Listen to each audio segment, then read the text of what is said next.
Exactement. Quel est le danger de la métropole? Alors, je vais vous le dire. Donc Sarko a fait passer la métropole, mais il a prévu le pôle métropolitain qui était une coopération métropolitaine. Bon, on a accepté. On n'était pas tout à fait ravis, parce que travailler avec Marseille, c'est quand même pas la joie. Et on a accepté le pôle métropolitain, c'est-à-dire qu'on a fait voter par tout le territoire, y compris celui qui aujourd'hui est en dehors de la métropole, on a fait voter le pôle métropolitain par nos conseils municipaux et par nos intercommunalités. En 2012, tout le monde avait voté, sauf Caselli, qui à l'époque, les socialistes étant passés en mai 2012, et Caselli se voyait en patron de la métropole. Il est gentil, mais enfin bref. Et du coup, il nous a quittés en octobre 2012. Ce qui fait qu'en décembre 2012, on nous a dit, mais vous n'avez pas été capable de faire le pôle métropolitain, on va vous imposer la métropole. Sauf que nous, on l'avait fait, et c'est MPM qui n'avait pas fait le nécessaire, MPM et Marseille. Donc nous, on était dans la coopération, on avait coopéré dans Marseille-Provence 2013, on avait coopéré on coopère dans French Tech, et donc j'ai perdu 8 bureaux de vote. On m'a renégocié ma circonscription. De 58%, je suis redescendu à 51%. Avec la vergue rose, bien ce que j'ai dit sur Hollande le soir du premier tour, j'ai tout le centre, un peu trop souvent mou, qui n'a pas voté pour moi, je le regrette, maintenant il voterait sûrement pour moi. En fait, vous avez dit que François Hollande n'était pas légitime. De son physique, encore que sur le plan physique, c'est vrai. Vous avez dit qu'il avait des petits bras. Mais j'ai voulu dire les petits bras quant à sa capacité intellectuelle. Et j'avais raison. Vous avouerez que j'avais raison. J'ai eu tort d'être en avance sur mon temps. Donc, les socialistes arrivant décrètent la métropole parce qu'il y avait le labour entre Godin et Menucci à Marseille. C'était à celui qui serait le plus métropolitain. Moyennant quoi, on s'est flanqué la métropole. Et aujourd'hui, le 1er janvier 2016, on rentre en métropole. Alors, quelle va être votre stratégie au sein de cette métropole? Parce que certains ont critiqué votre stratégie en disant qu'il n'y a que 17 Aixois face à une centaine de Marseillais. Comment vous allez faire pour vous positionner et faire en sorte que Aix puisse être bien représenté? J'essaie d'abord de tuer la métropole. Hier, vous avez voté à l'unanimité la métropole du Pays d'Aix. J'ai saisi un avocat au Conseil d'État très compétent qui va demander la nullité de la loi qui n'a pas respecté la Constitution. Donc je verrai si au Conseil d'État, il y a des gens qui ont des machines dans le pantalon ou s'il n'y en a plus aucun. Normalement, on devrait gagner. Parce que la loi n'a rien respecté et au contraire, j'ai fait voter dans tout le territoire le pôle métropolitain. On a rasé ça et on nous a imposé la métropole. Ensuite, j'ai fait voter les maires de la communauté d'agglo pour me donner leur avis pour décréter Aix-Pays d'Aix. J'ai lancé la procédure, j'ai demandé aux maires de le faire voter par leurs conseils municipaux et après, on fera un conseil de communauté qui va dire que nous voulons la métropole Aix-Pays d'Aix. Mais en fait, vous êtes pas contre la métropole, vous êtes contre être avec Marseille. Je suis contre les grands ensembles. La métropole Aix-Marseille-Provence, elle fait 4 fois la métropole de Paris, 6 fois la métropole de Lyon, 10 fois les métropoles de Bretagne. C'est pas correct. En plus, la métropole avec Lyon, avec Strasbourg, avec Bordeaux, c'est acceptable.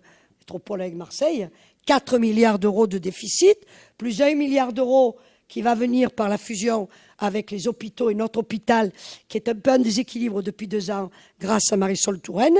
Mais j'ai toujours eu tout en équilibre moi, autour de moi. Donc les déséquilibres, quand ils existent, je les mets en néant et j'essaie de me retrouver en équilibre pour que les générations futures ne soient pas honteux de ce que nous avons mis en place. Donc notre hôpital en déséquilibre cette année sera en équilibre d'ici 1 an ou 2 ans. Et on veut le marier avec des hôpitaux de Marseille qui sont tous en déséquilibre. Vous voulez que je vous donne un exemple? Des hôpitaux de Marseille qui n'est pas loin. À Marseille, vous avez des professeurs de médecine formidables. C'est le top. C'est le top. Moi, j'ai la femme d'un de mes collaborateurs qui a été opérée du cerveau il y a 15 jours à Marseille. Ils l'ont perdu. avant l'opération, ils l'avaient perdue dans les couloirs, ils ont été obligés de la rechercher. C'est quand même pas banal. Ça veut dire quoi? Ça veut dire qu'il y a un laisser-aller, il y a un laxisme, et nous sommes tournés vers l'intérieur des territoires. C'est-à-dire qu'à Aix-en-Provence, depuis 2 millénaires, on a des habitudes de gestion, on a des habitudes de rigueur, et on a des habitudes de tranquillité dans la gestion qui font qu'on ne ressemble pas aux Marseillais. J'ai rien contre les Marseillais. Les Marseillais sont sympathiques. Je parle de la classe politique marseillaise, où il n'y a pas de liberté, où les gens votent en fonction de ce que dit le patron. Eh bien, moi, je les laisse discuter et ils ne votent pas en fonction des consignes. C'est quelquefois moi qui reviens en arrière en jugeant que les autres ont raison et qui m'ont apporté un éclairage à ce que j'avais envie de faire différent. Et à Marseille, le patron a parlé, tout le monde s'incline et tout le monde a peur de contester le patron parce que vous avez la main de fer qui fait que toi, tu n'as plus le droit de citer, toi, tu as le droit de citer. Je ne conçois pas la vie politique de mon pays comme ça. Moi, je suis républicaine, je suis démocrate. Avant de venir à l'UMP républicain, j'étais au Parti radical. C'était l'époque où Jean-Jacques Servan-Schreiber avait écrit Le défi américain. Et j'ai fait partie de ceux qui ont suivi Jean-Jacques Servan-Schreiber. Vous n'accepterez pas d'être vice-présidente de la métropole derrière Gaudin? Je pense que je vais accepter. J'ai pas envie de sucre d'orge, mais si mon territoire en a besoin, je le ferai. Et si mon territoire a besoin aussi, j'irai plus loin. C'est pas impossible qu'au dernier moment, je prenne des décisions où je vais me faire massacrer, mais je m'en fous. Je m'en fous, c'est à mon âge. Hein. Franchement, la relève est assurée. J'ai laissé mon nom dans l'histoire d'Aix. Voilà, à moins d'être canonisé, mais enfin ça, je ne fais pas suffisamment souvent à l'église pour être canonisé. Donc j'ai eu ce que je voulais. J'étais maire d'Aix, j'étais président de la communauté d'Aglo. Hier, tous les maires ont voté avec moi. Ils sont tous arrivés, ils étaient contre. Ils voulaient me dire que j'étais folle, que ça ne tenait pas la rampe, qu'il y avait des éminents juristes. Et je les ai interrompus en disant, moi je pense être un éminent juriste, parce que les éminents juristes que vous me citez, ben, ils n'ont rien gagné de signifiant. Moi j'ai gagné toutes les affaires du sang contaminé. C'est signifiant, c'est significatif. Ça veut dire qu'il faut jamais se coucher. Jamais. La loi est ce qu'elle est, elle peut évoluer et elle doit évoluer. Moi là, j'ai fait une demande de métropole ex-Pays d'Aix parce que nous, on a des comptes en équilibre. Nous, on respecte les générations futures. Qui va payer les 4 milliards d'euros? Nous? Il plaisante, lui. Vous arrivez peut-être à imposer ou à convaincre, mais on sent une sorte de précipitation en ce moment. L'histoire des parkings ou du GTP qui revient à la commune. Il y a le fait que nous avons présenté des amendements et la loi NOTRe, elle a été votée en juillet 2015. Donc, il n'y a pas de précipitation. On attendait ce que dirait la loi NOTRe parce qu'on nous avait fait beaucoup de promesses. Moi, j'ai rencontré 2 fois Hérault, j'ai rencontré 3 fois Valls, j'ai rencontré 8 à 10 fois la maire Lebranchu, j'ai rencontré un nombre incalculable de fois le préfet Cadeau. Nous avons dit ce que nous voulions et ce que nous ne voulions pas. Nous étions prêts à collaborer malgré cette méfiance que nous avons. J'ai, d'après la loi NOTRe, fait composer un pacte de gouvernance et un pacte financier que j'ai envoyé à Gaudin en juillet, le lendemain de la loi NOTRe, pour lui demander un certain nombre de choses incontournables. Ce pacte, il était négociable. Ce pacte, on pouvait en discuter. Le résultat des courses, c'est que début septembre, M.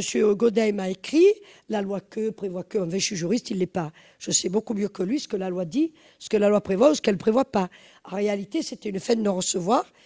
C'était du genre... Ma chère Maryse, bien cordialement, écrit à la main. Moi, les sucres d'orge, c'est pas mon truc. Et c'était circuler, il n'y a rien à voir. Donc, circuler, il n'y a rien à voir. Après les décisions, on va faire les procédures contre la métropole. On crée notre métropole. À partir du moment où M. Gaudin n'accepte pas de discuter sur la gouvernance, qui va gouverner, comment on va gouverner? Moi, je ne veux pas être gouverné par des Marseillais qui ont fait 4 milliards d'euros de déficit. Je n'accepte pas.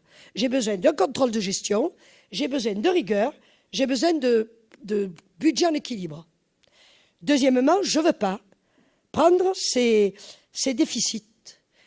Je lui ai proposé de globaliser la dette sur tout le territoire pour la discuter peut-être quelque chose qui lui a pas plu, c'est que je lui ai dit la dette grecque a bien été effacée, donc on peut penser effacer la dette de Marseille, puisque c'est la première ville grecque de France. L'espoir fait vivre, ça lui a pas plu. Et je lui ai dit, on va globaliser la dette, et quand on aura globalisé la dette, on va essayer de la réduire, on va la rediscuter, la renégocier, et après, quand on aura obtenu, peut-être pas ce qu'on veut, mais des avancées, on redistribuera la dette aux territoires qui l'ont générée. Moi, je ne vois pas pourquoi je payerai la dette des Marseillais.